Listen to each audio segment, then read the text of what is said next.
എന്ത് ജാമാണ് നിങ്ങൾ ഉണ്ടാക്കുന്നത്? എന്ന് വെച്ചാല് ചക്ക വരട്ടിയത്. What? Oh, jackfruit jam. അഡ്വർടൈസ്മെന്റിന് പറ്റിയ 1-2 ക്യാപ്ഷൻസ് പറഞ്ഞുതരാം. നിങ്ങൾ പോയിട്ട് 2-3 ദിവസം കഴിഞ്ഞ് വരൂ, ശരിയാക്കി വെക്കാം.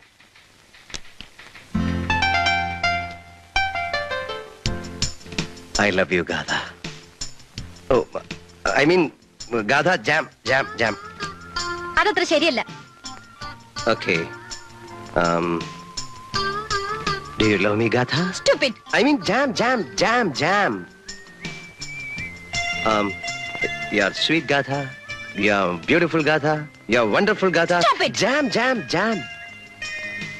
നിങ്ങൾ ഇതിന്റെ ക്യാപ്ഷൻസ് ഉണ്ടാക്കുകയാണെങ്കിൽ പിന്നെ ഇവിടെ വരേണ്ട കാര്യമില്ലല്ലോ. കാര്യമുണ്ട്. I want to do the marketing, designing. അതുകൊണ്ടല്ലേ ഞാൻ ഇവിടെ വന്നത്. അതൊക്കെ ഞാൻ ശരിയാക്കി വെച്ചേക്കാം. You can go now. എനിക്ക് അല്പം പണിയുണ്ട്. Okay.